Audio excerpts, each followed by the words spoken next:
How many of you been around? Some of you have been around for years, and you're around back when they started with the affirmations. You remember back then the affirmations? And then they did the other, like the secret. That stuff works. Do you realize what is in not isn't what the secret that isn't in the secret is the real secret? You know what it is? What did the secret not add into the secret that is the secret to having what you want?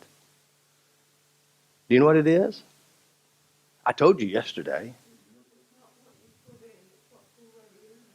That's exactly what Robert says. It's not what you're trying to put in, because what you're trying to put in is where? It's not in. And so they're trying to put something in instead of changing what is already within. That's the secret. That's the secret that the secret doesn't have. That's why it doesn't work a lot of times. Say it again. All right. The secret that isn't in the secret is the real secret to getting what you want. You got that one, right? Yeah. Which is changing what you have within. Again, that's what FasterEFT is about. Changing what you already hold within. You can't put it in because what you have in is usually bigger, stronger, and more powerful than what you would like to have. Again, it goes back to the monkey model, isn't it? You remember what the monkey model is? They watch the movie called The Secret. They read a positive book like Positive EFT, and they say, just do the positive, do the positive, do the positive. Well, that's good and that's novel, and you could somehow, with diligence, could rewrite something. But the real secret of getting what you really want is going inside your mind, changing everything you didn't want. Changing your inner resources. If you change this, go to the memories, rewrite the story where you can't find the original and you have nothing but smiles, the trance monkey will be getting and receiving what it holds. By the way, currently what you have today is basically what you hold today or yesterday. But if you want a better tomorrow, you had to change what you hold today. That make sense? Is that pretty logical? Now again, some of you have been around for a while and you know that they did the positive affirmation stuff. And you know what? I always get this.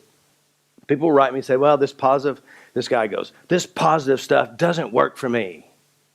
Positive affirmations don't work. I said, well, that one's working for you. But again, why does it not work for him working well? Because he has belief. He has internal references that proves it shouldn't work for him. And if it did work for him, it'll screw up his whole life. He can't be miserable anymore. Who will it be without my pain and my misery?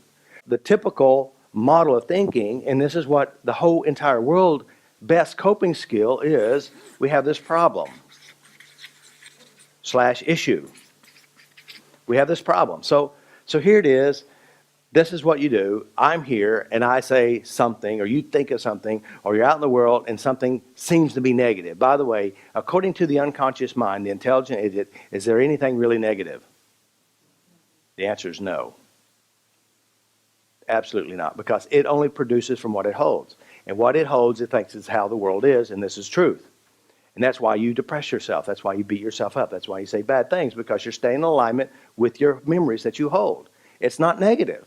Now, we can judge it and say it's negative because we don't like the outcome. And the reason why we don't like it is because you're staying in alignment with where you come from. So you got to get rid of the judgment of it, and you say, okay, since I'm successfully depressed, what am I doing to successfully make it depressing?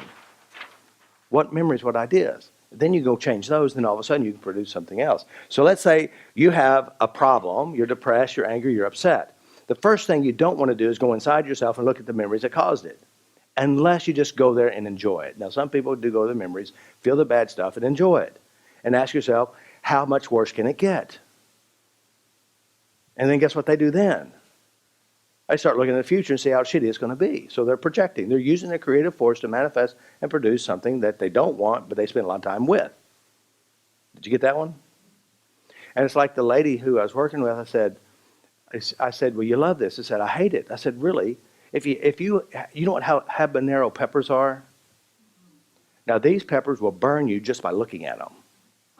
I mean, they burn like hell.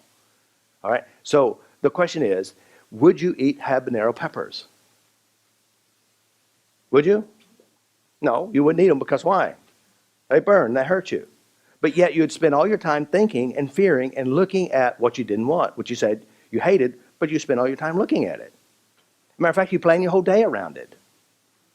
You rehearse it and replay it and go back on and over again. Now, if your memories, bad memories, are habanero peppers, you would just avoid it like the plague. You wouldn't even go there, talk about it, wouldn't join the group, wouldn't read about it on the internet. You wouldn't even have the tattoo that reminds you of what you've been through.